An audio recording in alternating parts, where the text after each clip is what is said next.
Hey now, say now. Good morning. We're going to do our morning chronicles today from home. You know, typically I'm in the car on my way to work, but Wednesdays I work from home.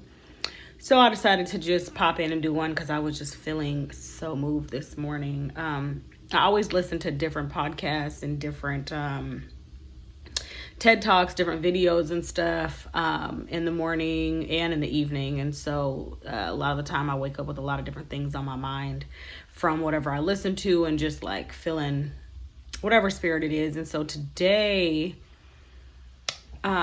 what's super heavy on my heart and on my mind is just thinking about, you know, how we show up in different spaces because of, I want to sit in front of my wall because, you know, I just finished doing my office. But anyway, just thinking about how we come into different spaces and how we show up and why that is, and kind of like just thinking through different traumas that we have, right? And then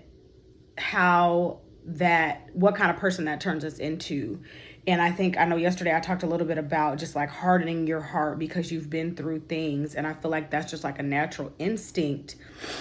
And one of the videos I watched, what spoke to me the most is that the young lady said something about sometimes we'll sit in and show up as the person that's been through the trauma and only hold on to that part, and that's kind of how you show up, and people know and can feel, you know, that you've been through something. And it's like, you know, not to say that you should hide that, but it's also really important to try to tap into, because even though you have that person inside of you, I know I always feel like I have an alter ego. I feel like I have a couple, depending on how you rub me.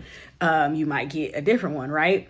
And so I feel like a lot of the time when you've been through something, it's easy to show up as that person that's been through a lot of trauma, but the other person that you have in you is waiting for you to show up as that person that can fight through whatever it is, right? I had to let that resonate because I had to give that a second. That's why I kind of took that pause. Because it's easy to show up as the person that's been through trauma and that's had a hard life and kind of give up on being your great and better self. It's easy to do that. It's easy to be like, you know what? It is what it is. I don't like people. I don't like girls because girls have burnt me. Or I don't want to be in a relationship because men have broke my heart, or because women have broke my heart, because we definitely see men do that too. It's easy to do that. That's the easy way to do it because you don't want to get hurt again. You're afraid to get hurt again. But you have this other side of you that if you just tap into it or give it access to, you know, the great things that you can be, give it access to your own greatness, giving yourself access to tap into that greatness. That other person is waiting for that. You know, that other person that is your strength and that is your fight is ready to fight. But sometimes it's easier to not fight and be like, you know what, this is just kind of what it is. I've been through some shit, so this is just how it's going to be. This is my attitude and this is how I'm coming, period. But that's the easy way to do it, right? That's the easiest way to protect yourself because you don't want to get hurt again. You don't want to go through those same situations again. And so it's easier to just let that person be the one that shows up in the world, as opposed to fighting and tapping into that other person and not being afraid to let that person out, not being afraid to let that person kind of shine and tap into your greatness. Now, does it take work? Absolutely. Because I definitely have been there and done that. I've been through a lot of shit. I swear I feel like as I continue to do these videos, I'll share more and more pieces and parts of, you know, different things that I've had to deal with and that I've had to, I hate the word overcome, but that I've had to kind of fight through and tap into my other person, right? Tap into that greatness. Because I could easily be rude and ratchet and be disrespectful and angry all the time because of things that I've been through, situations I've had, not want to deal with people, not fuck with females, not, you know, want to be loved and be happy in relationships. But if I did that, for one, I wouldn't have the dope ass husband that I have that loves me past the moon and the stars. I wouldn't have, you know, these amazing, crazy children that drive me nuts.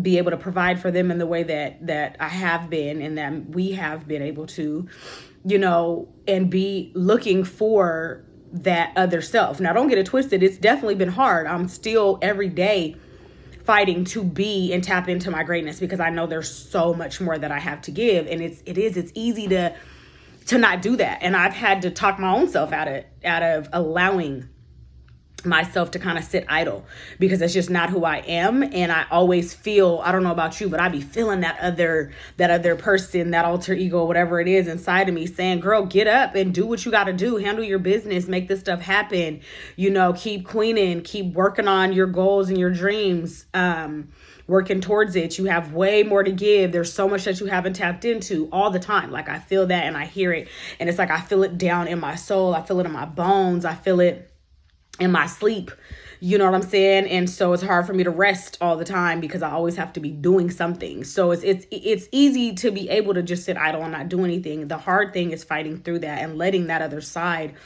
that is the fighting side of you, that is the side that wants to really just pull the strength up and go do the thing that you've been talking yourself out of. Like the video that I posted the other day, it's like, always, it's easy to make excuses about why you're not doing something.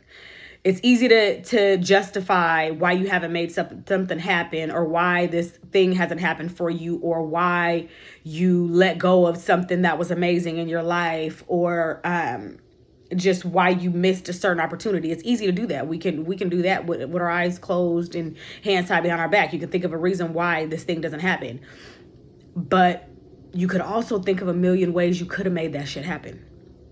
I don't know if you're like me, but I know I be thinking like, damn, I was going through that shit, but there was a million ways I could have still put myself into position to do this other thing. And I just didn't do it. I couldn't do it at the time. For some reason, I wasn't tapping into that other side that would have been able to make this stuff happen, because at the moment it was easier for me to not, and for me to make excuses about why I wasn't doing it. And it was easier for me to justify why those things weren't happening. Well, now I feel like I'm in a space where the excuses ain't gonna work. It's not gonna make me happy. It's not going to bring me joy. It's not going to allow me to reach all of the blessings that the Most High has for me.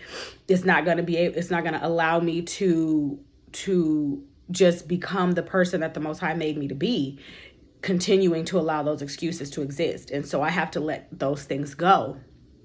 And so it's just a thought to think about, like, what part of yourself are you not tapping into? Is there something there within you that you've thought about doing, that you've wanted to do so badly, that you feel like you'd be really, really good at, but you've just been afraid to really just tap into it?